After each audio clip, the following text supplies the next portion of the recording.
Ladies and gentlemen, welcome to a very special edition of the Plum Wild Podcast.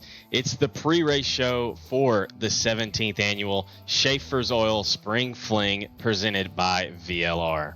It's Friday, August 23rd. I am Nathan Waddell, and as always, I am joined in the booth by my best friend, Damian Kiefer.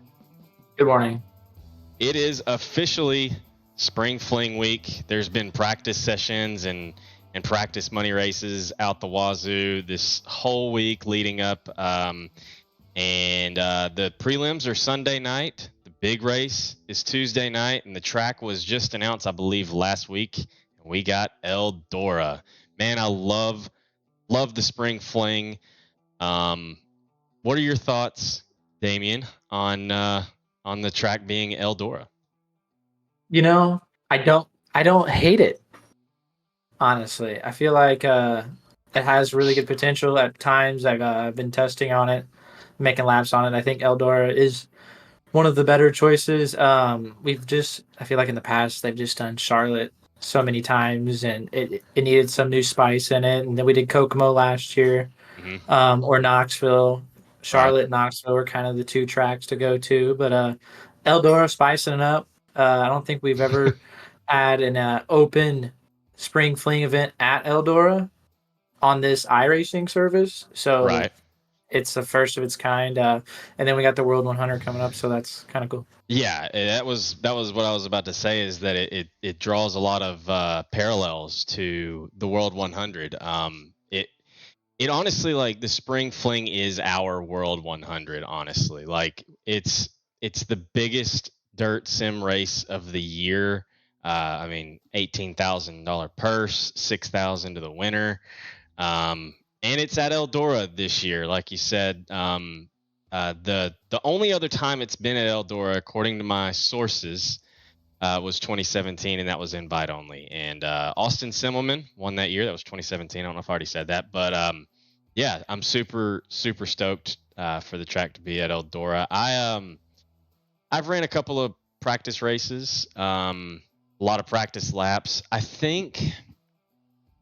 don't know. I think it will still be a little bit top dominant, but I think the Fling, the prelims are going to be more top dominant than the main event the main event. You know, the 100 lapper. Correct. And you always got to count on a little bit of Blimp juice on the track. He's gonna figure out a way to. He's gonna do something crazy to change things up, to make it, not your average Eldora track. So it's gonna be. I'm excited. Backwards, I think, is what I heard. Dude, have to be clearing the black flags the whole time. Dude, you remember? You might not have been running Wotel at that time, but there was one race that I remember where Wotel tried to get us to pack the track in. It was one of the only times I've ever ran Wotel where they got us to pack the track in at pace. We pace, yes. Yeah, you just pace around. But it was kind of interesting. It was kind of cool. It made it so slippery in spots, and then other spots it was just hammered down. It just made it super patchy. It made it different. It did do something different. Who knows what Blimp is gonna work up work up here. Yeah, he's usually got 30 minutes of practice time in each server set up. Yep. And that does not mean, just fair warning to racers that are racing this race, that does not mean you have 30 minutes to log into the server. Right. With Blimp. He could start it at 20. He could start it at 25. He could start that sucker at 15. It's Blimp. All right. He just does what he wants. I'm curious. But server does start at certain times. I've been late a few times. Yeah. I'm curious how different the two servers are going to be. Not necessarily in the field, but I know Blimp's probably going to, Calavota's going to try a couple of different things in each prelim server to see. And I'm curious because you're in server 1, correct? Yes. I'm in server 2. And we have a bunch of special guests coming on this episode that are going to be in, each one. So I'm curious, what the difference is going to be, or if, how much one's going to be better than the other, or if they're going to be about the same. But I'm very much excited that it's at Eldora. It's not the first big race that VLR has put on at Eldora. I don't know if the birthday bash is always at Eldora, but I know last year it was. Do you know? I don't know What's the answer that? to that. The birthday bash, last year, the one that Is it always at Eldora? that's what I'm asking. No, no, I don't believe so. I believe one year we did it at USA actually. Like I think you're the right. year prior to that, I I believe think we you're did it right. at USA. Yeah, last year in the birthday bash though, Hauser threw a crazy slider on Devin Morgan for the win, or to try to take the lead with like I don't know, maybe 5-10 laps to go, maybe even Yeah, it less, was and less than then 5. it ended up being Colton Herbert with the win and Caleb Durgan finishing second. But anyways, we also got the other comparison that you can draw to the World 100 that I think is really really neat is that everyone's getting special wraps made. And Yeah, I've been told that, this isn't a new thing. People get special wraps made for the Fling, but I swear I've seen so many special wraps for this year's there is. Fling. As many people have seen, I've got the Solana 52 truck stop sponsorship, the Piss Jug Man on the car special wrap. You don't have a special wrap, do you? No, same old, same old. Gonna be the blue and purple, not blue and purple, green and purple one that Cody Williams Designs Yep. made for me. It's rocking the same old. I stuck with my last one for a long time too. Yeah, the one that I Mario like made the you. yeah the iconic look of like I just like people say, oh, that's Damian Kiefer when he's in my car. Like I don't like to switch it up a lot, Just make sure Shirt. everybody. You got the Yeah, shirt. yeah. I got the shirt on today. The old wrap on it. Yeah. Looking. Speaking of which, I got my VLR shirt that I got. I ordered a VLR shirt whenever I bought my ticket for the Fling. This wrap was in the Fling last year. Just It saying. was. It was. It I went wasn't back and watched that today. That was that Fling was underrated, interesting. I think. The whole It was event, actually a good it race. was actually pretty good. And to be honest, whenever they were discussing, what track they were going to do, I was a little disappointed that it Kokomo wasn't even really in the conversation because in the VLR Discord, Calavoto gave like they were kind of narrowing it down. So Yeah. they started with Yes. 5, Yeah. and Kokomo wasn't even on the first, 5. 5. So I was a little RIP. disappointed because I think Kokomo is racing really well right now, and but Eldora, big track, first time that it's been there. I think it's gonna be a really really cool deal. It's gonna be hammered down. It will be, and Like it's gonna be the heat interesting to see races this are gonna track. be super Yeah, intense. yeah, Super intense. yeah. I mean that because I don't know. I was looking at last year's, and it was top 3 make it from each heat race, Yes. which is crazy. Just top 3. So yeah, like You gotta be having on to your make the A top 3. Yeah, game. you got to be on your A game in qualifying and on your A game in the heat race. I wanted to go over some past winners and recent spring flings. So let's just go through the rundown. We're gonna go from most recent to the oldest that I have the record of. So last year's spring fling at Kokomo, Evan C wins it. Quite the controversial race, but Evan C The takes J the win. Casey the J Casey lap car Yeah. scenario. Then you had 2022 was Matjoulis at DTAC, dirt track at Charlotte. 2021 was Matjoulis at Knoxville. Hayden Cardwell won at the dirt track at Charlotte in 2020. Dylan Fox won at Knoxville in 2019. 2018 was Tyler Hudson at Knoxville. I think Howard likes to joke that, or maybe it's Burrow that likes to joke that Tyler Hudson was cheating because he works for iRacing. Yeah, he installed the grip packs back in Right. 2018. And then, as we said, 2017, the only time it's ever been at Eldora, but it was invite only. That was Austin Simmelman picking up the win, and then that was whenever they had moved to iRacing. Prior to that, the 2016 and before was on Dirt Track Racing 2. And 2016 was Josh Weems at Outlaw Motor Speedway. And it's crazy how, I only recognize one name prior to 2017. Kyle Orso at Fairbury in 2015, no clue. Brian Williams at Pittsburgh, PA's Motor Speedway in 2014. Joe Roberson Lawrenceburg Speedway in 2013. Josh Crane, Lucas Oil Speedway. There's actually an interesting story about that race. Howard sent me this. Yeah, he was actually the third place finisher, won the race. Right. So, in turn 2 on the white flag, Weaver bumps and runs Semmelman to take the lead.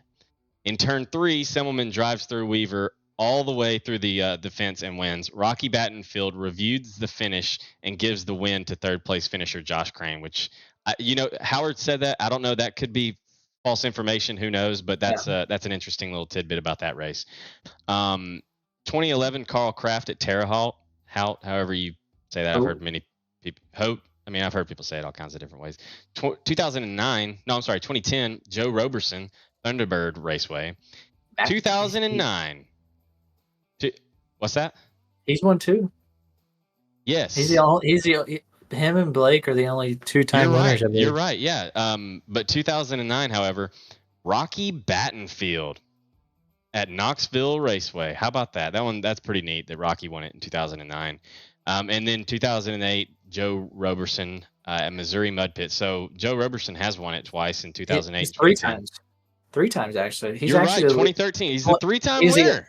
He's the only 3-time winner. Well, there's even Joe more. Roberson. I'm pretty sure there's more. I could be wrong. I think it goes a little bit further back, but that's all that I have. But I just thought that was really cool to see the history of it. It's been going on for so long. This race is truly it's the biggest race of the year, and VLR year after year is putting on the biggest races that there is on dirt sim racing. I mean, love them or hate them, there's no one else doing what they're doing at the level that they're doing, and has been doing it for as long as they have, and that's really, really neat. Yeah, that's really all I got. Are you about ready to bring on our first special guest? I believe so. Let's go grab him. Yeah, we're gonna go grab our first special guest of the evening, Jesse Enterkin. We'll be right back with him. See us. We are back with our first guest of the evening. That's Jesse Enterkin and the JE1 Hunt the Front, the man. So, Jesse, I want to start by saying the Spring Fling is, and I want you to fill in the blank with whatever you want to say about the Spring Fling. So, the Spring Fling is the biggest race of the year. It is highly competitive. It is the race that I believe every iRacer that wants to do it competitively looks forward to every year to try to, win it. The Spring Fling is 6,000 to win. It's a huge deal to win the race. But at the end of the day, you got 120 people trying to just make the race. Like, that is the hardest part. Okay, I'm getting off on track here, but the Spring Fling is freaking huge, man. Like, I stayed home this weekend. Like, the team is at Lake Cumberland right now racing, and like, this race means a lot to me. Like, I race real race cars, from time to time, and this race it's huge, man. And I've grinded like all day today. I turned 250 laps probably, just practicing and trying to get better. Like, this is a huge deal for iRacers, for competitors. It's a huge deal. Absolutely. I can't even explain it. Like, it's huge. No, it is. It's brought me back, like, in a way, because like I was away for a little bit, and I come back for this because it's like money's on the line. Everyone's here. It's so hard to make the thing, and the competitive, like, the blood's pumping. Everyone's there, and there's no ifs, ands, or buts. If you make the fling, you make the fling. Yep, and it's a huge accomplishment, even if you just make the fling. I think that is a stamp on someone's iRacing career to say, hey, I made the Spring Fling this year or that year. Guess what? I've never freaking made it. Well, and I really feel like this is my year, man. Okay, well, leads me right into it. You've never made a Spring Fling main event. That's no shade. I haven't either. But it's just the truth. But you've talked about how much you love it, Eldora. How confident are you in being able to make the Spring Fling at one of your strongest tracks, you would say? Yeah, I love Eldora. When they made the announcement that it's going to be Eldora, I'm like, this is my year. I'm gonna make it, right? Like, I feel like I'm pretty good at Eldora. I made a lot of laps there, and I feel good about my chances. You know, I've been practicing a lot. I ran second in a little small money race last night. Like not everyone was there, but there were some good guys there, and I ran second in it. I feel more confident this year than I have in the past. Like, you know, what was it last year? Kokomo? I don't Yes. even remember. Yeah, Yeah. so like I was never good at Kokomo. I'm still not good at Kokomo. So this year I'm really feeling good about it. I've raced this Fling for 4 years probably now. I don't even know how long they've been going, but I know the last 3 or 4 years I've missed the show every time. It was Knoxville, I know it was Charlotte one year.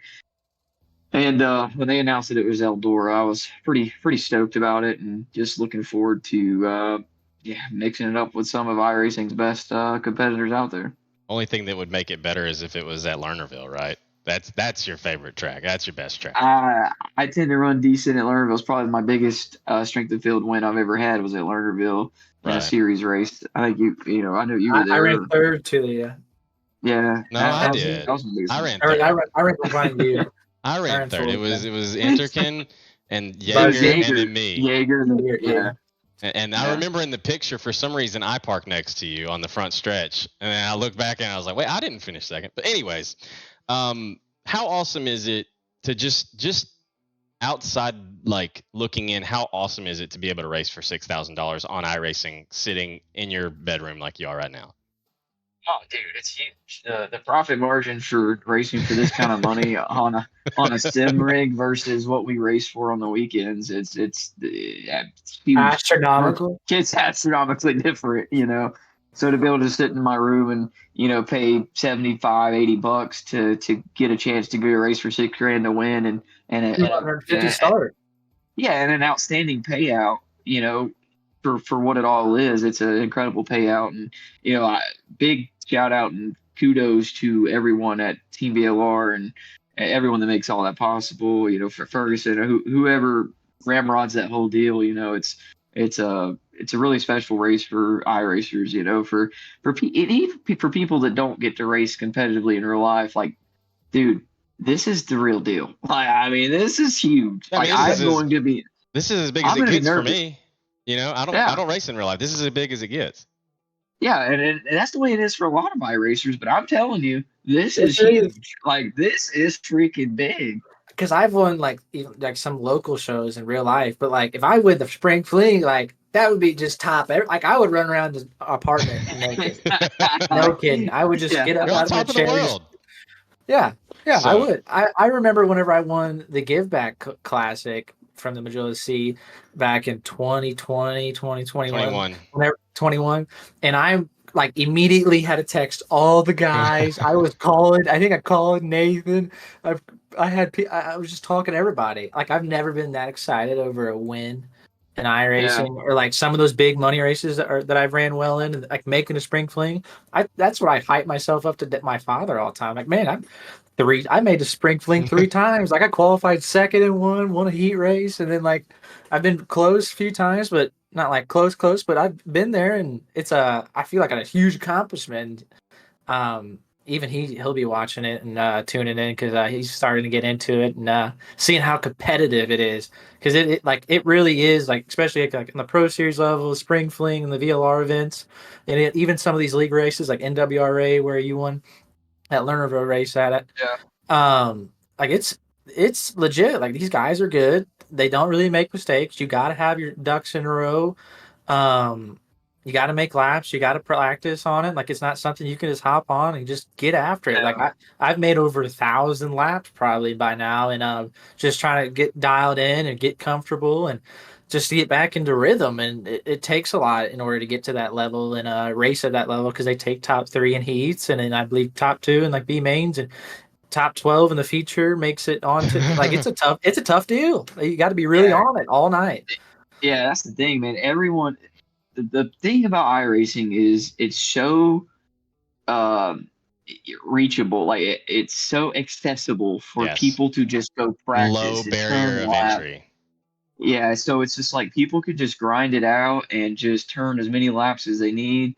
And then you got, you know, these I'm not trying to get no setup shop wars, but just like these setup shops going to work and working hard to get everyone the best that they can give them, and then everyone trying to just go from there and tweak and just try to perfect their driving style and stuff, and what works best for this track state. Like it is just so people are so close and it's so competitive. Like you cannot have a mistake or it's gonna cost you. And I just all these years, like I've just never hit it just right. Either luck wasn't on my side or screw up in qualifying. And qualifying is such a heavy weight when it comes to Yes. come to It's the so fling. huge.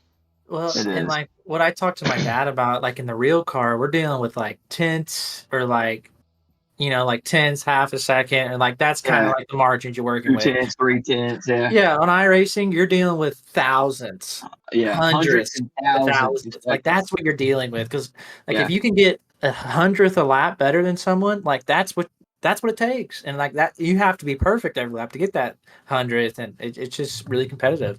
So I've got one. I know you're busy. I know you're trying to do your own stream right now, watching your Yeah. Hunt the Front TV. I got one last question. I think Kiefer has one for you. So you said that you skipped out on going to Lake Cumberland with your team, with the Hunt the Front guys, to stay home and prepare for the fling and all that. What was their reaction whenever you told them, like, hey guys, I can't come help, I got to do this iRacing thing? Jokes was pretty pissed. I mean, he was not too happy with me, and we've been fighting ever since. But fist fight in it's the just shop. like, even today, I mean, he's just steadily griping at me about it. But it's like, like Lake Cumberland's 9 hours away. They're racing tonight, tomorrow night. Like by the time we actually got home and situated, there's no way I'm going to be in a good state of mind Right. and ready. And much less I wouldn't have any practice. Like I would have came home, got on the sim, and went to spring fling. Your Like, last laps for practice would have been last night or whenever they left. yeah, exactly. They left yesterday at 2 or 3 o'clock in the afternoon. So, Right. I just really felt like this is my best shot probably ever to ever make it, and I want to be locked in. Like I don't want there to be any reason why I can't make it happen. If it's in my ability to make it happen, I don't want any other excuses. You know what I mean? I feel you. I Kiefer, get you it. got anything else for him? And the last thing I got for you is just like, what are your expectations going in the spring fling? We know that like just making the race, but if there's any other expectations you have, Man, just be competitive. Just show up and be. I don't want to luck into a position, right? I want Right. to be fast enough. Like I just From the want to get-go. be that. Yeah, I just want to be competitive. I don't want people to all wreck out and then I make somehow make it. I want to be there, be competitive, be on top of my game, and be, one of the top sim racers like everybody else wants to be, and I just want to make a stand and be competitive and race my way in off of speed and not just luck. That's Hell fair. yeah. Fair. I like the answer. Yeah, absolutely. Yep. Well, Jesse, thank you so much for joining us. I know you're busy right now. Good luck in the fling, and hopefully we all make it into the main event. Yeah, hopefully so. There's only so many spots now, fella. I know. Later, man. All right, see you guys. Y'all take care. See ya. All right, we are back with our next guest on the podcast, and that is Mr. Dylan Hauser. Hauser, I want to start by doing the same thing that we did just with Jesse Enterkin. I'm going to say the spring fling is, and I want you to fill in the blank. So with whatever you want to say about it. So the spring fling is, go ahead.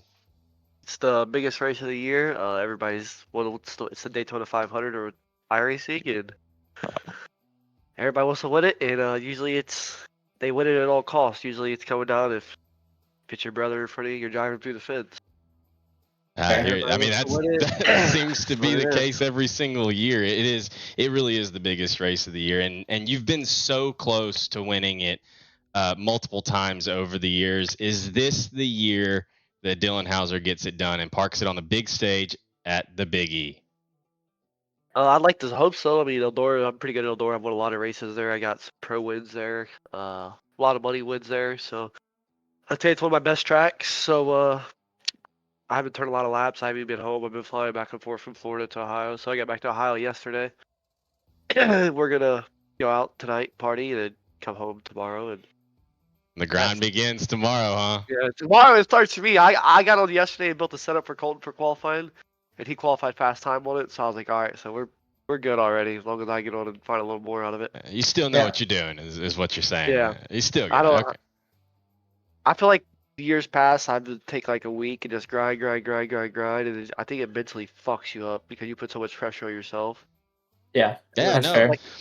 That's actually So I had a question for Tomasi that I had written down, but Tomasi canceled. So I'll just ask you. So you just kind of mentioned it. How do you prefer to practice for these bigger races? Like, do you like want to practice all day every day for like a week, or do you want to practice for a couple hours here and there? Like, what's your practice regime like for these Well, big I races? think like every big race I've ever been in, I've tested a lot, like hours and hours. And this one I haven't because I just feel like this new build is everybody. It's not like the old build where this new build, no matter what I do to the fucking car, it's gonna fucking do the same thing, and everybody's on the same setup. It feels like so we're all the same speed. It's all about the same the tire, and hopefully the cars fall in the right place. I don't think the best setup's gonna win the race. Usually that doesn't happen anyway. So, but then you add the new physics, and it just seems like we're all on a NASCAR package where everybody's the same. So I just feel like as long as you're just can make the race, and don't put so much pressure on yourself to go out there and dominate the race, you're gonna be all right. So that's actually a good segue into the next question that I have for you. So I mean, it's I don't want to say it's a given, but you always make the main event. So let's talk about the main event.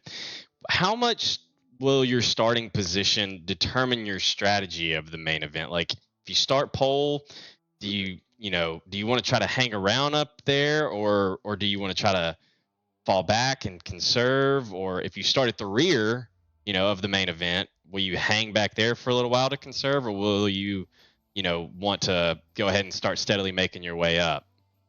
I think the last 3 years I've started second in that race. The last 3 years. So just Yeah. if So I would somehow you started in the back. I mean, I know you always start towards the front. I would say my tires for sure. I know what I'm gonna be there the last 20, not the first 20 for sure. So I know what it takes to win those races, and I know going out there and leading the thing for 80 laps is not gonna win you the race. That If the guys, makes sense. you're The not end gonna of the win race is going to really matter, in my opinion. Like the last 20 laps is like almost the Unless most important there's part of the gonna race. be yellows every year. Yeah. There's a yellow with 20 to go. Yes. And In the last 20 laps is Somebody's when, causing one. Somebody's causing one. And all that matters is who leads the last lap. Right. That's all that Yeah, matters. It doesn't What matter. happened with Blake last year during the fall frenzy? Blake led Right. one lap, yeah. Yeah. $5,000, whatever it was. And like Eldora is such like a And place where you I can rode throw around. sliders. I rode around a dead last that whole race almost. Yes. Yeah. It You was started 45 up to towards the go. front too. Yeah, And I that's why started I like in was the kind of top curious six. because the tires have changed a little bit since then, and it was different in last year's Fling as far as the tire wear goes and the rate and all that. So I was just curious if your strategy was gonna change a little bit. I got I one. like to ride around the top 10, and that's it. Top 10 to 12. That way you don't like. You don't want want to go too far back. The fall frenzy, I was so far back, and I set the car up way too tight, and they started off so tacky. So I knew I had to save hard. So I just rode around and fucking did my thing. Yeah. So you're gonna try to hang around 10th or 12th, and then probably push the last little bit. Yeah. That If makes you got sense. good tires, you're gonna fly by them. If you got good tires, like everybody says, I'll get to the front. Kendal Tucker's hard to pass on. If you got good tires, you're gonna blow by them regardless. Like when you Yeah. throw your slider, they're not even crossing you over because you're just pulling away. So No, I wasn't worried about that. I agree. I got one last question for you because I know you're busy. You're wanting to go party. You're already pre-gaming a little bit. I see it. You've been known to get involved in the trash talk before the big show. Notably, back in 2022, I remember seeing, before the main event on Facebook, you were saying checkers or wreckers. So, two questions: is it still checkers or wreckers? And do you have any sort of sound bites you'd like to throw out right here, right now? It's always checkers or wreckers, always. I figured that. I don't need the $6,000. I'm there to win the fucking race. They can burn the money, but the money's nice. The money's nice, but Yes. I'm there to win the race. I want to win that race bad. I've been so close. One year I ran out of gas leading. Fucking idiot. Really? Yeah. When one was year that? I flipped. The year Tyler Hudson won it. Yeah. 2018. I did not know that. Yeah, me and Austin Carr were teammates, and we took off. We were running 1-2 and both ran out of fuel. Damn. Yeah.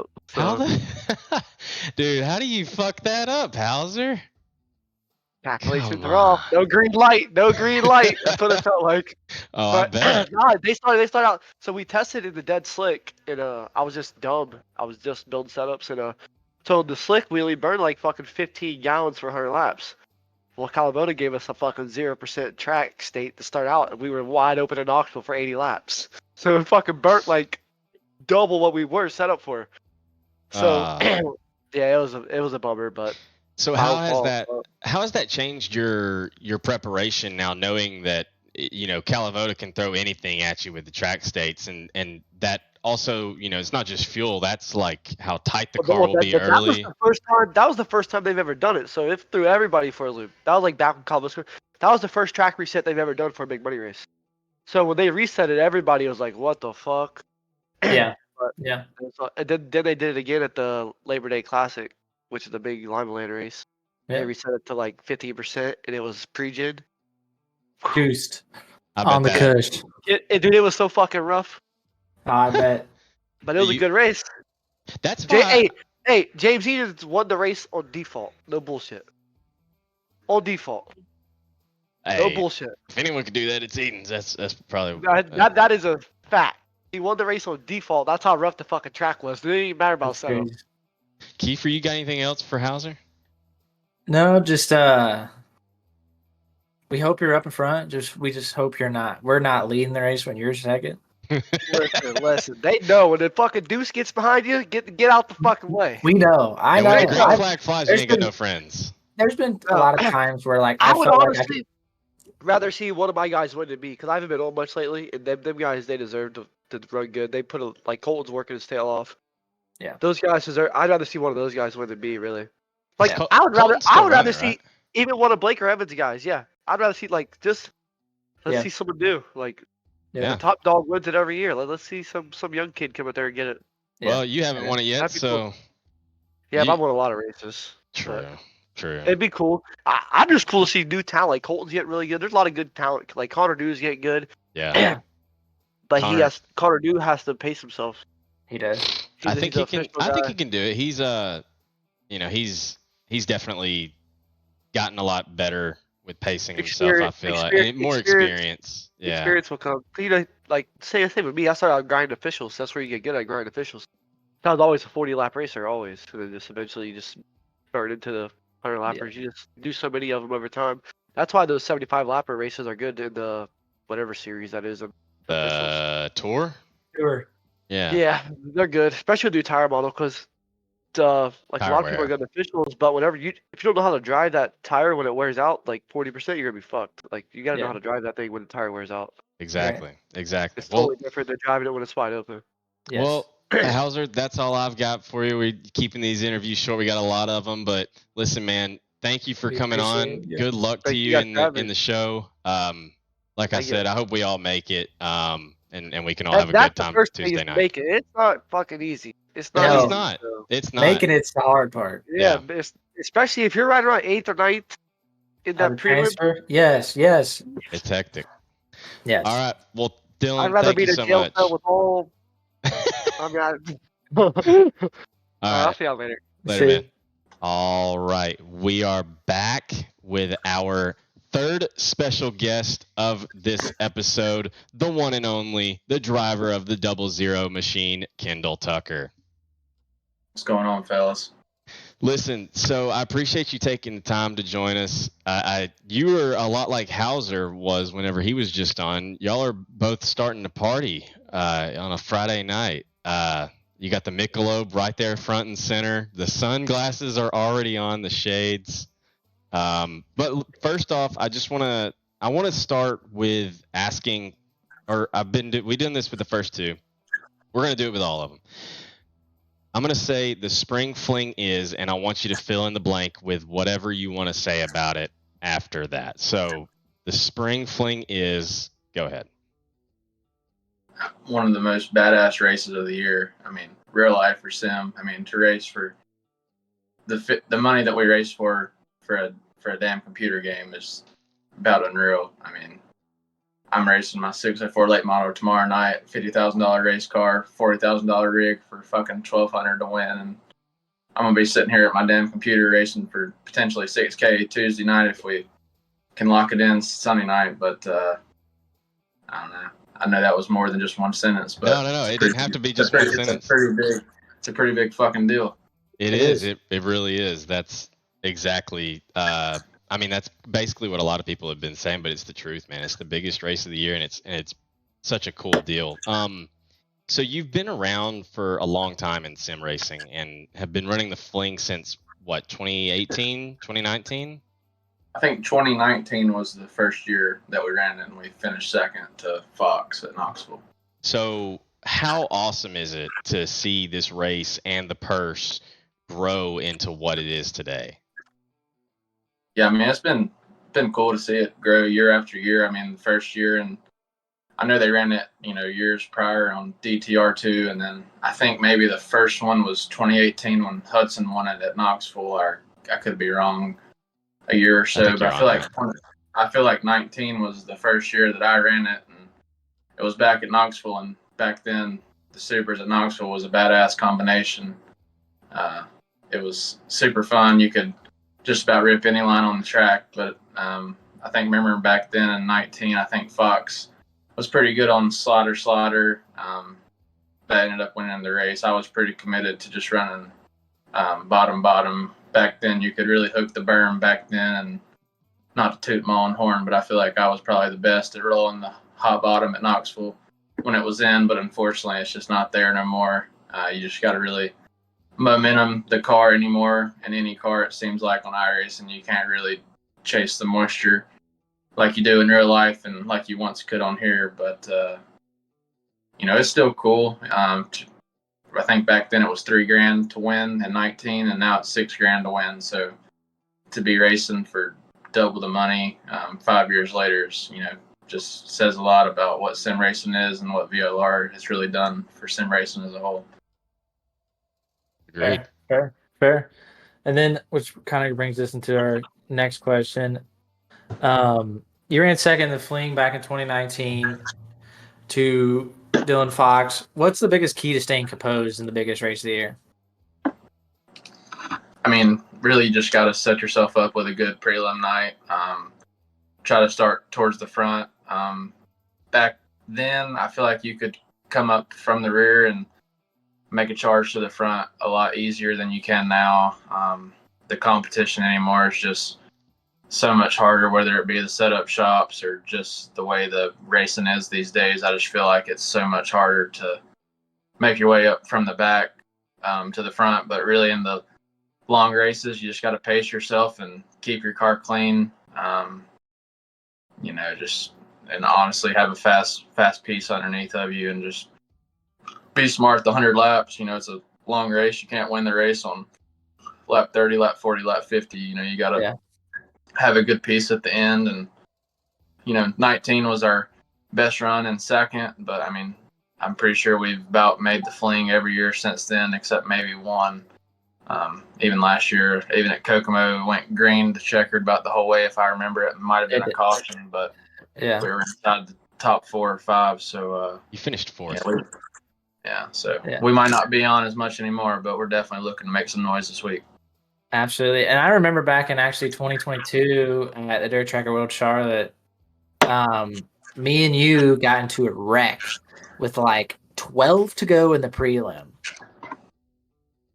If you remember this. And we both were 24th and 23rd, and we had to drive through the field to make the show. We both made the show. I don't know if you remember that. The Fling, you also got to be able to, no matter the circumstances, get the job done, just at all costs. And me and you were just throwing sliders, and you still could get you ran second the year before, and you ran fourth at Kokomo last year, and you've had consistent runs, but to just make the show, man, it's tough, and you got to be able to swing with all the emotions of it.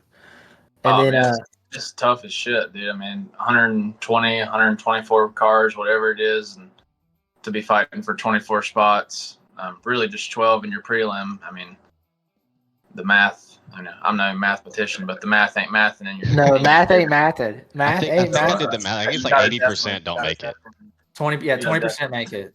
Yeah. So Be 80% on your don't. shit. Be on your shit if you want to make it. That's for sure. And then last year you finished fourth in the big show. How confident are you coming into Sunday night and hopefully Tuesday night that you'll be able to drive the 00 into victory lane? Ah, man. I mean, we're really not even thinking about victory lane. We're just hoping to put ourselves in the show and give ourselves a shot, and we'll just go from there. Hopefully won't get beat up too bad by these young bucks here. I know it. Ran a couple races this week and haven't went too well for me, but hopefully it'll all come together Sunday and we can have a good run in the prelim and hopefully lock it in Tuesday and then make some noise when it counts.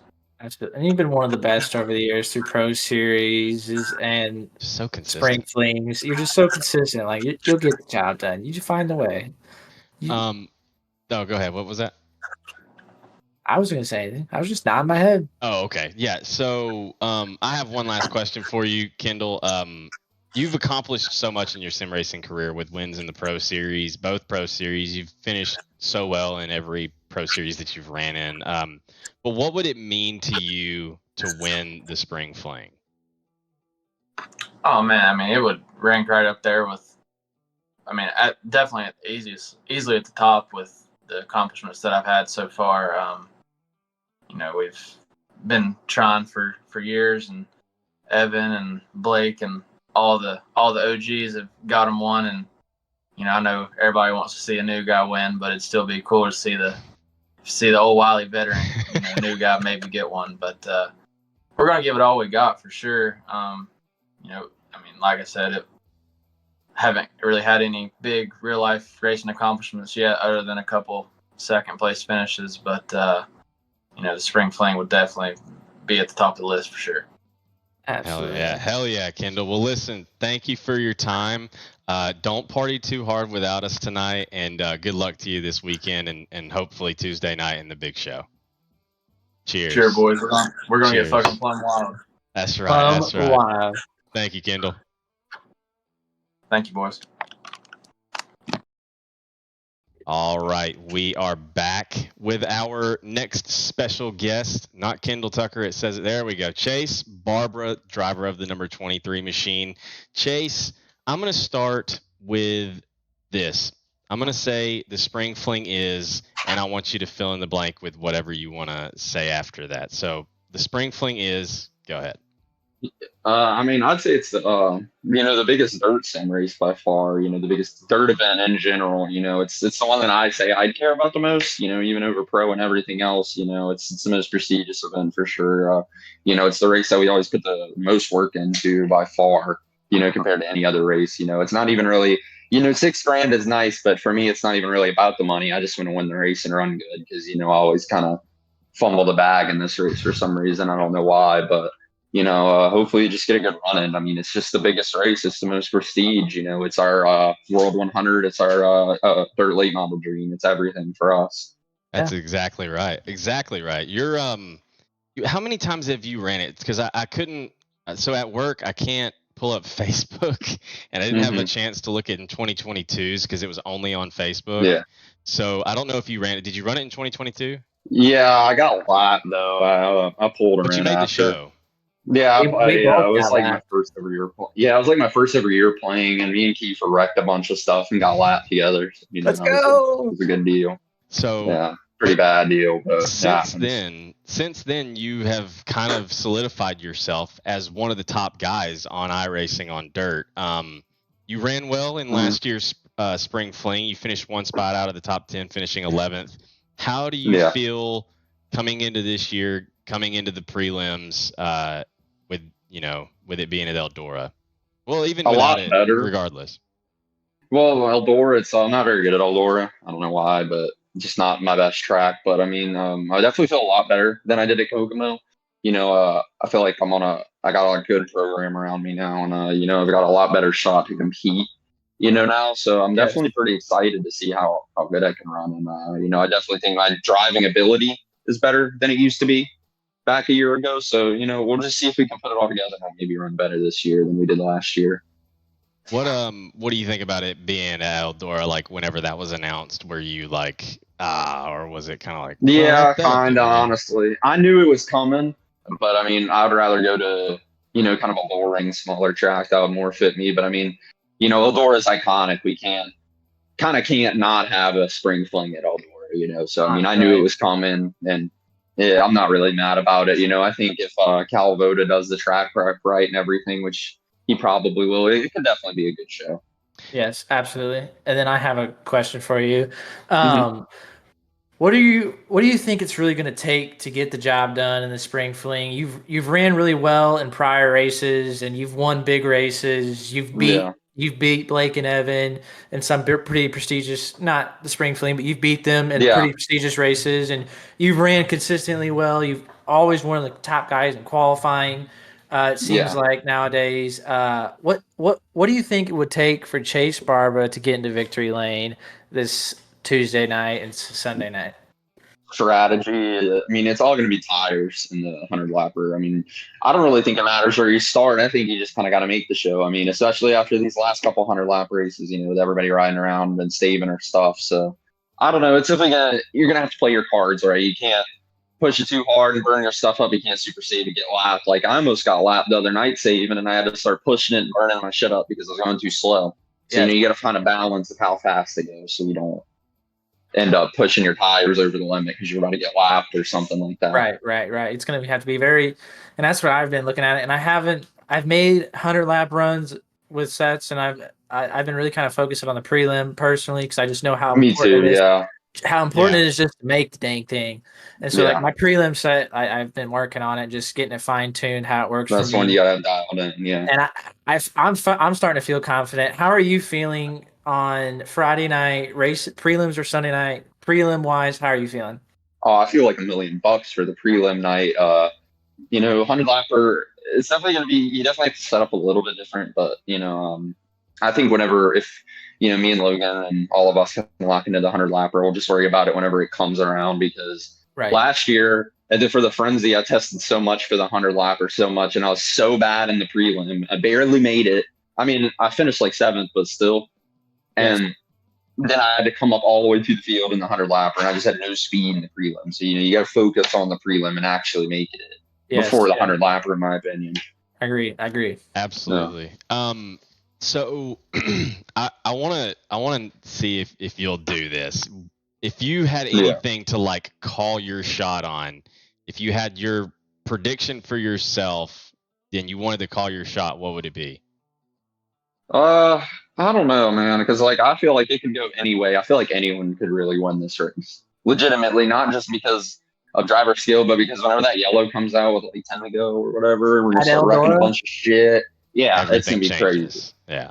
Yeah. There's no telling. I can't call my shot. I can't even call Evan or Blake's shot. I don't know how they're gonna do because I mean, they're gonna be fast, but I mean, there's no guarantee you make it all 100 laps again, right? So it's gonna be a crazy race. I'm telling you, it's gonna be one to watch. This is probably the one that I'm the most excited for. Me too. Yeah. What's crazy about Eldora is especially when you see it later on, it's gonna be somewhat momentum based. Realistically, it's gonna be, and you have to keep your entry so open in order to have your momentum on your entry lap. If you go in there slide and the guy behind you enters on the cushion and you're single file, the guy's gonna we're double file.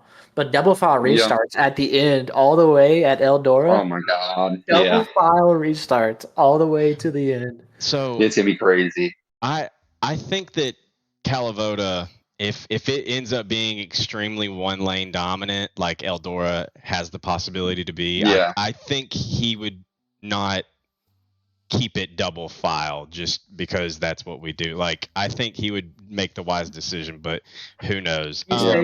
You say that. Yeah, who knows? Hey, I mean, it's their good sandbox. for business if we wreck some stuff up at the end. It's good for the views. That's true. So, it's good for the views. Last question for you, Chase. What would you do with the $6,000 if you won? I know you said it's not really about the money, but if you win, if you pull it off and you win 6,000 deposited into your checking account, what are you doing with it?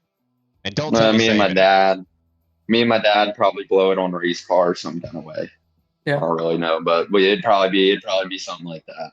I don't think I'd really use it for much else. That's all pretty much use the sim stuff to buy food every once in a while and buy a bunch of racing stuff. So Yeah, that's probably all I'd put it into. I hear It's you. fair. It's fair. Well, fair. Chase, thank you so much for taking the time to stop by for the podcast, Yeah, thanks man. for having me. I appreciate it. Good luck problem. in Sunday night's prelim, and if you make the show, good luck in the main event, dude. Yeah, good luck to all y'all too. Appreciate Appreciate it. Yeah. All right, we are back with our next guest, Connor New. Connor, first of all, thanks for turning your light on this time, and second, so we're starting with the spring fling is, and you fill in the blank with whatever you want to say. I know you're new, no pun intended. This is your first year running it, but the spring fling is to you what? Definitely like it's kind of like the World 100 of iRacing, I guess you would say. It's the most prestigious race of all of dirt, really. It's my first time running this, and pretty excited but nervous. I hear you. I was pretty nervous my first time too, but you've made quite the name for yourself over the past year and a half-ish, even winning the final 2 races of the VLR UMP series. How do you feel going into your first spring fling? We've been really good at Eldora in the past, and just hopefully, we can run good. And I just want to make the show. Honestly, that's my only go. And That's your only care. there's a lot of nerves. Yeah, there's a lot of nerves there. Absolutely. Yeah. You're famously good. Well, famously in this community, you're famously good at Eldora and running tracks that are up against the wall. Maybe wall tapping if you have to. So whenever Eldora was announced as the track hosting the spring fling, how much more excited did that make you for your first attempt at it? I think it gave us a lot better shot at it, and I was kind of happy but kind of sad because Eldora races very bad. Well, but it probably plays in my favor because I like to beat the wall down. But just hopefully I don't break my spoiler off. That's fair. It's fair. It's gonna be you've got the prelim and then the 100 lapper. How have you been balancing practicing for the prelim and the qualifying and the heat races versus the 100 lapper? Because some of the other people that we've had on before you were saying that they haven't really worried about the 100 lapper yet at all because it's so important. The prelim is. Well, I mean, we just started testing the 100 lapper in like the last 2 days because we're still trying to get that prelim set dialed in, and I think we got what we want, and that's something that can beat the wall down. So and the Q set is really good for the fling. So yeah, we just started, and what we have it feels pretty good so far. Right. That's good. Yeah, you gotta. That's what we've been talking about is that it's just so important. These big races like Pro Series, these big money races, especially the spring fling qualifying is so important. And you've been able to in a lot of these practice races and practices, you've been able to lay down some really, really fast laps in qualifying. How do you get into that zone where you just know the line, you just hit it and you hit it the best you can? I mean, mostly we just listen to Evan. But no, that qualifying is definitely gonna be like one of the biggest things. Eldora, it's hard to pass, especially when it's fast like that, because you got their big sliders to pass there anyway. And that makes me worry a lot because of how bad we qualified last night. We've qualified really good, like all the other practice races, and the guy last night qualified 17th. So you just never really knew what to expect with the track because it's been different in most of the servers. So. And like the biggest thing is too, like at Eldora, like every 1,000th, 100th, 10th is like so important because you're pretty much like in qualifying, you're almost full tilt no matter what going around there, and like if you let it breathe at all, like that's why you were off, or like if you just barely miss your mark in your right front pushes or your right rear skates, like that's it, like that, like no more quick time, or that could be quick time to 10th, like just that little bitty just edge. And it's very, very important, especially at a place like Eldora. You just got to be dialed in, confident in what you're doing, and set up and ready to roll for every situation. I mean, it's been that middle in 1 and 2 most of the practice races, and you got to be like standing on the floor the whole time through 1 and 2. Yes. And they were always run the top end to try to keep the top from coming in early, and like that slick patch right above it. If you just miss it by a little bit, you're all up in that, and you got to get you're done for. That line you're talking about. You got to get your right front, your right rear just in that crease. And if you Yeah. really hit that crease, it's like a 10th better. And if you just hit the crease kinda, it's like a 10th off. And you're like, what the? Yeah. And it's just like one little like you have to be so. It's a very technical line to hit. It's a thin line. Very. Yeah. So Yeah. How great has it been to have Evan and Blake in your corner and all the guys at CFM to help get you to this point, and HRE to get you to this point where a year and a half ago or 2 years ago you would have probably never thought that you would get to this point to be so heavily favored. I just started for fun, but I don't know. I feel like I started getting faster there for a little bit and had to get some more setups, and I knew. I mean, me personally, I think they're the best over there, and they all stepped right up and just started helping me, and I mean, they still do. We had, I think, 25 guys loaded into the server last night where we all was testing, and everybody was getting help and everything. So yeah, it's good. It's really good to have a team like that. Which I mean, I say it like I'm not on it, but it's good to have a team that you're able to grind with. Like Blimp always says, you got to grind, right? And and it's really paid off with you. I mean, like we've been saying, like I honestly, I think you're right there in between like a dark horse pick to win the Fling and just a normal like favorite. Like you're not so off the radar that no one would pick you, which would kind of be what a dark horse is. You're just kind of like you've kind of catapulted yourself to just one of those top guys, which I think is really impressive. Yeah, I was really hoping for the Pro Series to come back because I mean I always wanted to make one of those. I always used to watch the races. Yeah. And it went away, and I don't know. I just feel like the Fling is just so important, and just to be one of the picked to run the front is pretty cool. Absolutely. Yeah. But we gotta do the prelims first. How nervous are you for the prelim? Are you nervous at all? Do you get nervous? I get tore up for qualifying. I mean, if I can qualify good, heat race good, because I mean I've either qualified really good, and I got passed by Ethan on the last lap in that one heat race, starting pole. But if I can qualify good and win my heat, I think I got a really good shot at the prelim. Hell yeah, that's really. Hey, and we're not in the same prelim, so we can't be in the same heat race. I mean, yeah, you and Kiefer. We'll still find a way to somehow. we'll wreck in the heat probably. Y'all will make the main event and be right beside each other or some crap. Start on the same row. Right. That would happen for me and Connor, because we always when I saw our two names part, I was like, that's like my biggest. Like, I have nothing against Connor at all. Like, we just seem to always kill each other. I don't know why. I don't try to. I promise. Too. I swear. Like, I'm just like, and it just like shit happens. I'm like, oh my god. Every time I'm around him, that's the only time I screw up or like do something dumb. I have a video on my phone. Like, I enter middle in 1 and 2 at Eldora, and Kiefer comes from out of the frame and just slides and takes my left front off. NWRA, it's gotta be. Nathan says clear. Nathan said clear. Bullshit. Yes. I'm almost positive Nathan was streaming that race.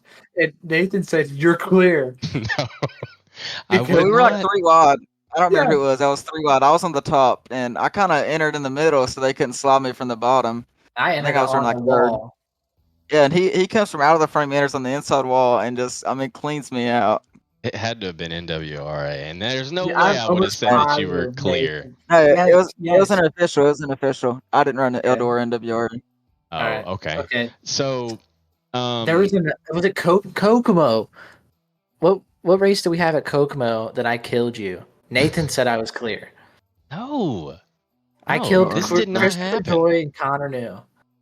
I remember it at Kokomo in the backstretch opening. I don't remember. I don't know. The Summer Showdown, and that was Christopher Joy and Matjoulis. Was it? I thought Yeah. that was Connor. I ran the back this time. I sucked. Uh. Hmm. I mean, Well, okay, so I have another, spring fling related question. So so Kiefer's in server 1. You said y'all aren't in the same server, so you're in server 2, right, Connor? That was my quick Mhm. assumption Yeah. there. So being in server 2, I'm also in server 2. I feel like every other time that I've ran the fling, I've always been in server 1. How does it affect you running in server 2, being able to watch server 1, how things unfold? Do you think that'll make you a little bit more nervous seeing how everything goes down, or will it give you a little bit more confidence with a little bit more of knowledge of how the track's going to play out? Probably a little bit more confidence, but I don't really think the track's gonna be the same. In case it does race bad, Steve's probably gonna try something.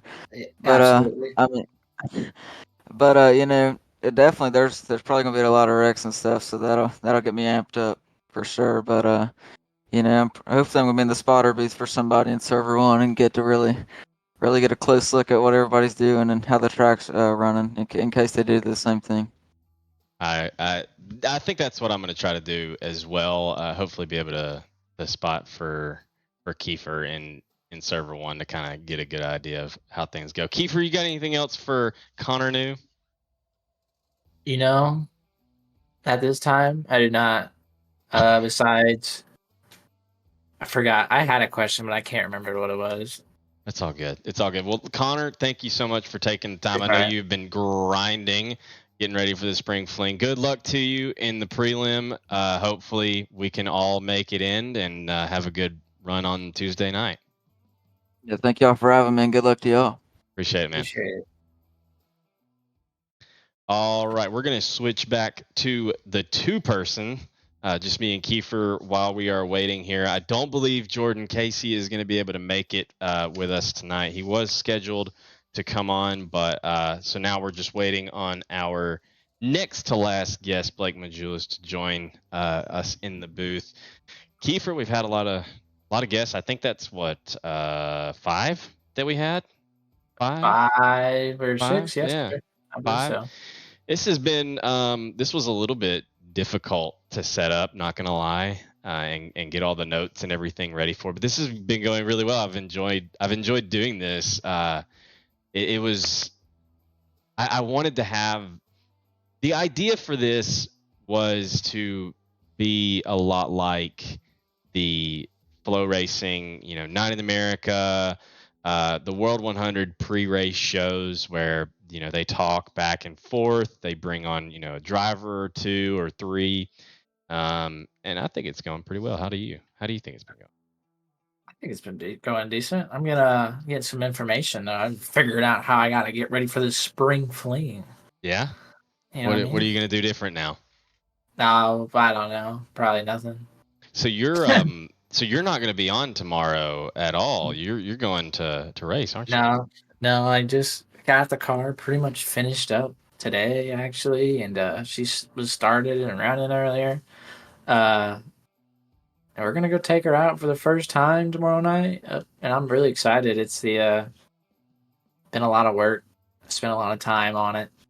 I've done a lot of stuff to it that's a lot different than most people, and I took a saw to it first day and a welder to it first day, so hopefully she works. You know what I mean? Yeah. Got a lot of faith going into it, but you never know. But no, just trying to get the kicks out of it tomorrow. Hopefully everything rolls good, and excited to be back behind the wheel again. Just make some laps and get ready for the big weekend next weekend for myself in real life racing. Where are you racing tomorrow?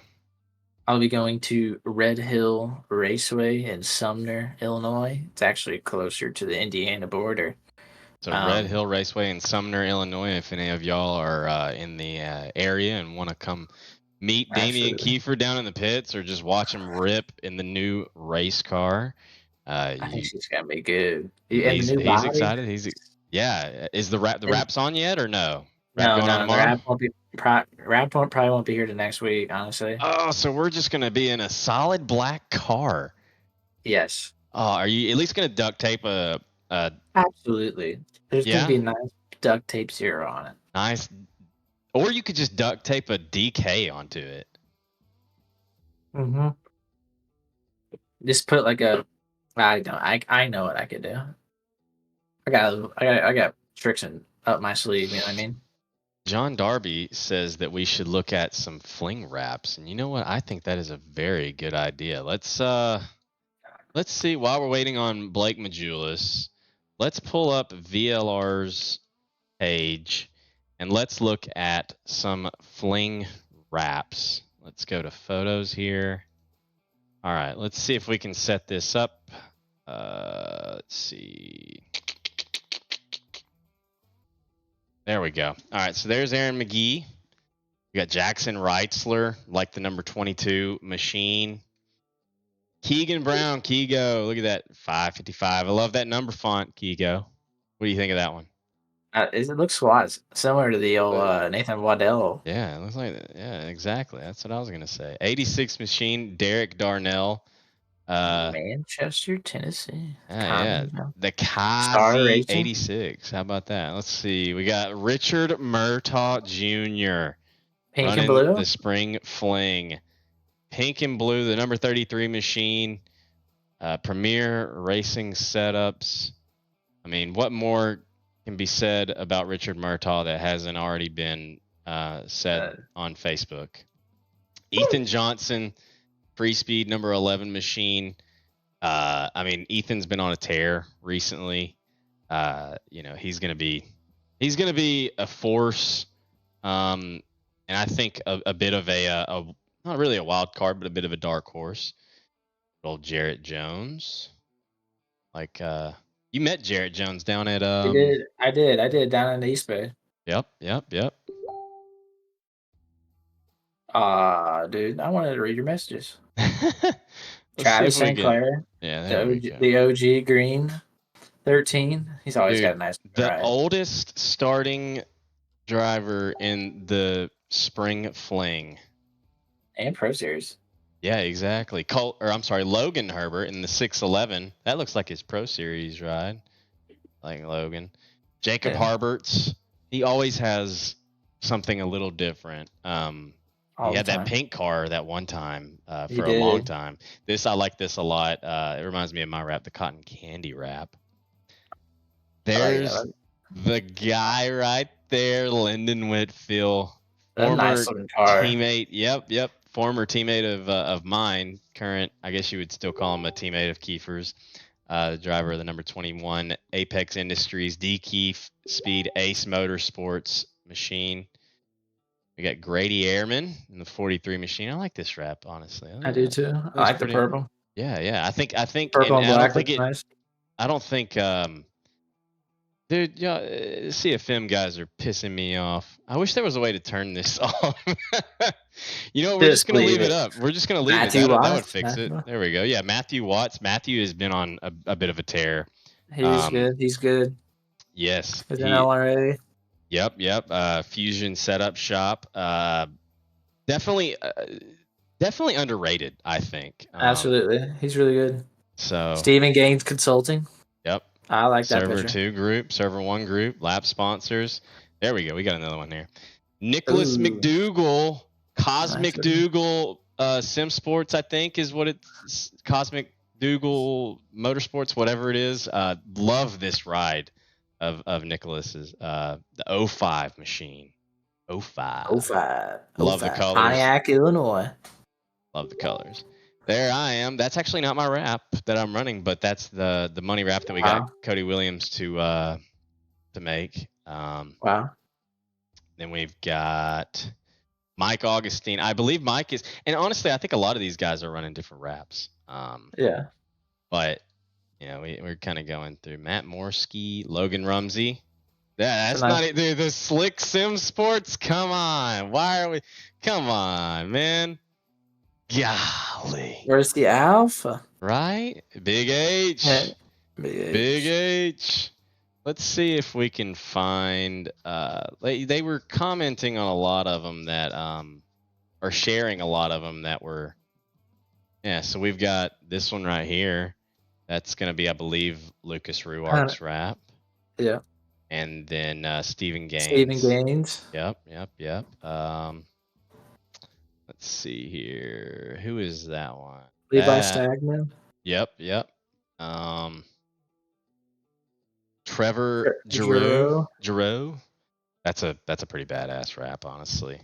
It is. Those are just some real solid colors, you know what I mean? Yeah. Like that. Let's see. Oh, this one is a really. This is okay. So this is the one that Cosmic Dougals is actually running. Yeah, it's not. I like that. That is a badass rap. Tribute to Bloomer. Let's see if we can find some more. Connor New. That's not even his rap either that he's running. Let's see. Hey, they got mine. Yeah, well, yours is the same one. Wow. Ashton Farr. It's a nice looking car. That is a very nice. I love the chrome gold. Looks so good. It does. Let's see here.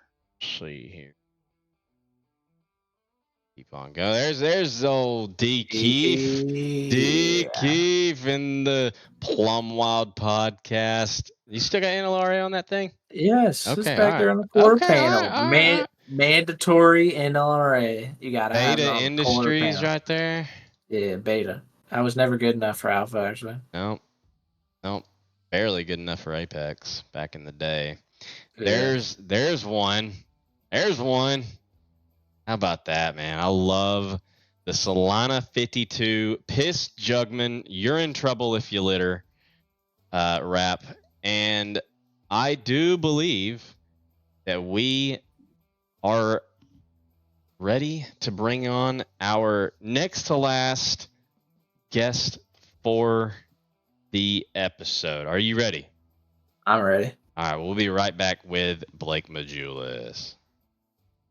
All right, we are back with. Wait, let me get it working here. Hold on. There we go. We are back with our next guest, the one and only Blake Matjoulis. Blake has won the Spring Fling 2 times. And Blake, I want to start with saying the Spring Fling is, and you fill in the blank with whatever you want to say. So the Spring Fling is, go ahead. The biggest race of the year. Yeah. That's it? I mean, it's pretty simple. I mean, yeah, it's pretty simple. Biggest race of the year, the most prestigious race of the year, the most watched race of the year, probably the most talked about race of the year. So in general, just overall the biggest race of the year, if I got to say anything about it. And it's definitely a race that everyone gets excited for and something that makes everybody want to test and be good for. So it's when the best competition comes out and, everyone's going to show up and, be competitive. So, yeah, it's definitely the biggest race of the year. That's Absolutely. pretty much.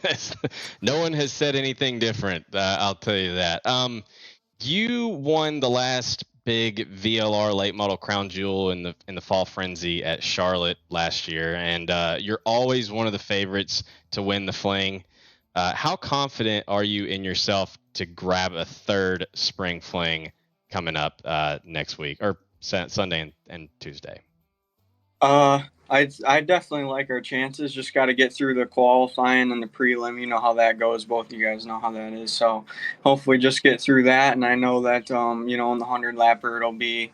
I think I'll be pretty good in the 100 lapper. But like I said, it's just all about getting through the beginning stages and just setting yourself up for the whole event. One bad qualifying run will set you back for the whole event, and then you're just digging the whole weekend. But hopefully just start off hot and just be up front and run consistent laps, and then that pretty much sets you up for the 100 lapper. The 100 lapper is the easy part in reality. So once you get to the main show, it's all your preparation's already in. It's not like you're going to be missing on setup or anything. You know what you got, what to expect, and so it's all about making it to the main show, really.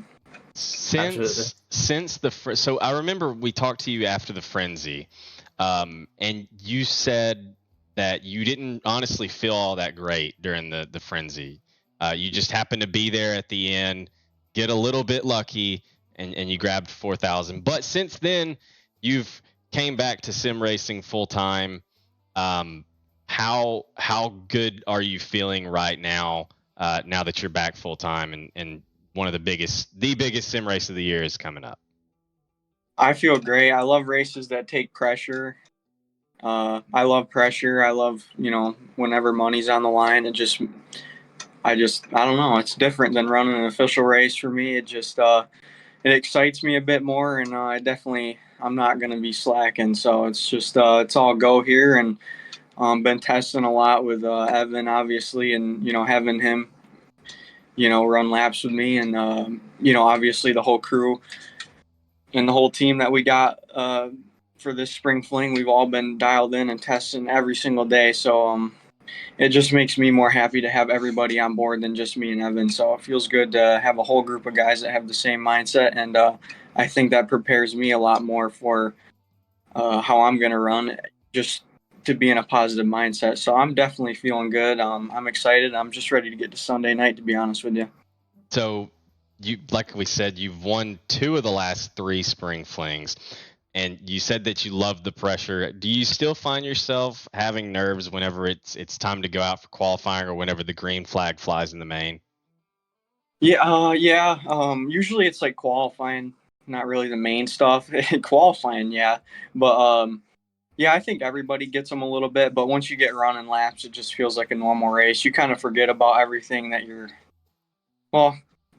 you know what you're racing for, but you get so focused in that you don't really think about the outside stuff, and you just get locked in. And that's usually what I find myself doing. But if I'm nervous, it's usually with qualifying, just because the mental aspect and everything it takes to set yourself up for the main event, and that's all with qualifying. So yeah, if you just have a positive mindset looking into it, and get to Sunday or get to the main event, you'll be all right.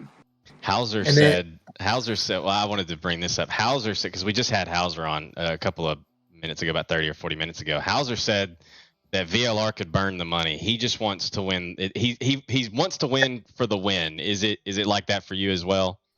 Right. Yeah. Because yeah, I agree with him for sure on that. Because like I said, you don't really think about the money when you're racing. I don't know.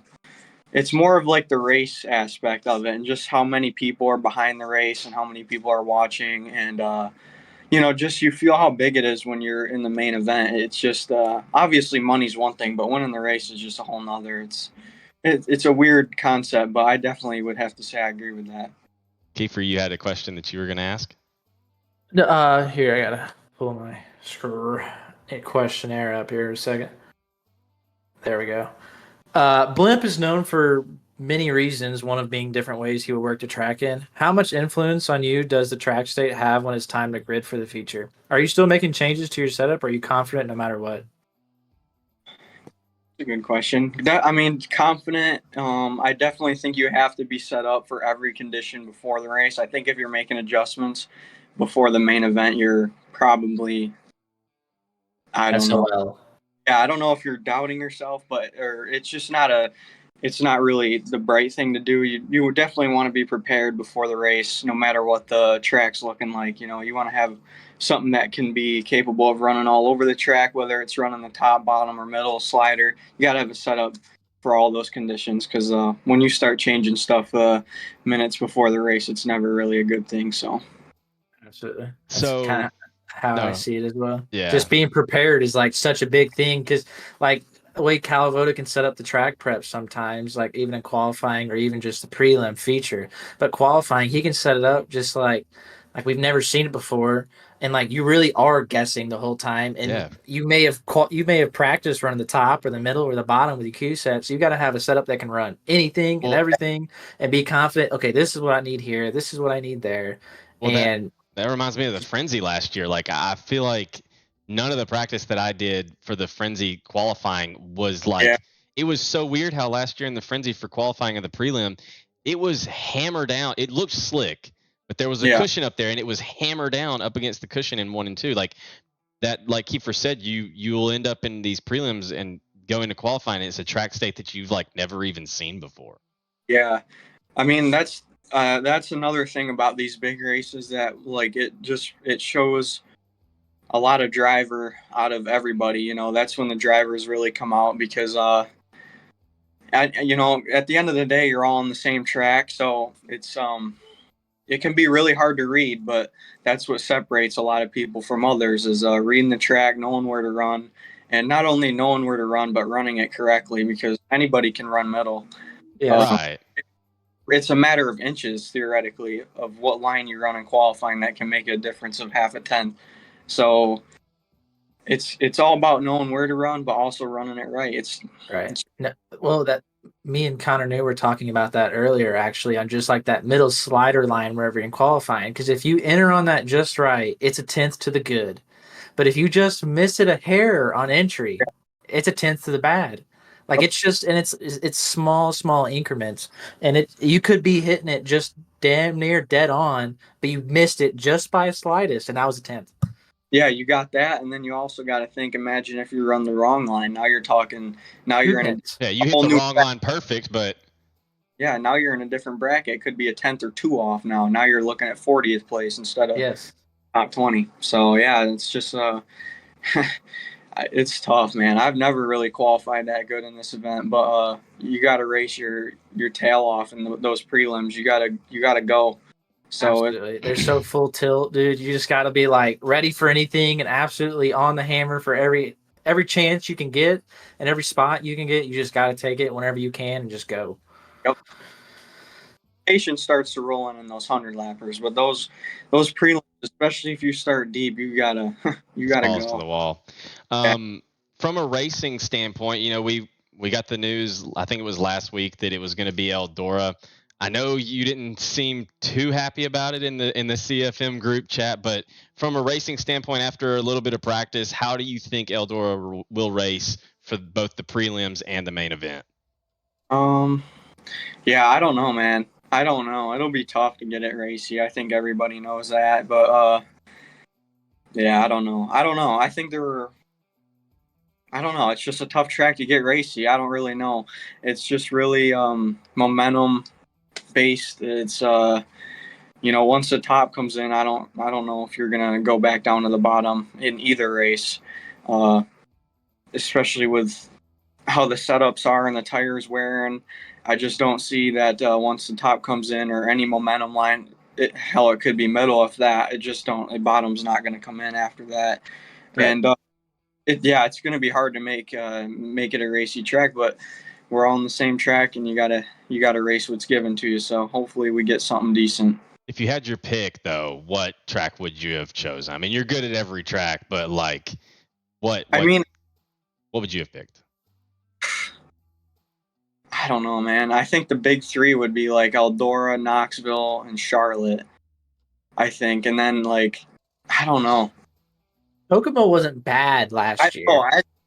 I actually enjoy the short track stuff. I know a lot of people complained about it last year, and it ended up being a good race. And I think this year, without as much tire wear, I think Kokomo would be freaking kick ass this year. But I think the bull rings are fun because it's just 100% you're guaranteed carnage somewhere, like just chaos. Yes. It makes it Things fun. will happen. Yeah, and it's like you can lean on people a little bit. Like you lean on someone at Eldora, you're breaking her right front or killing. Yeah. Kokomo, it can beat doors and still be fat. It's just fun. So I don't know, Yeah. but It's just a totally different type of racing, like some of these big tracks compared to the small tracks. And that's why some guys stick to the big tracks and some guys stick to the small tracks. And you saw last year, like from prior spring flings, who could do both in a way. And it kind of really showed a lot of people, oh my God, like in order to compete at the bull rings, it's a totally different animal compared to the big tracks. yep.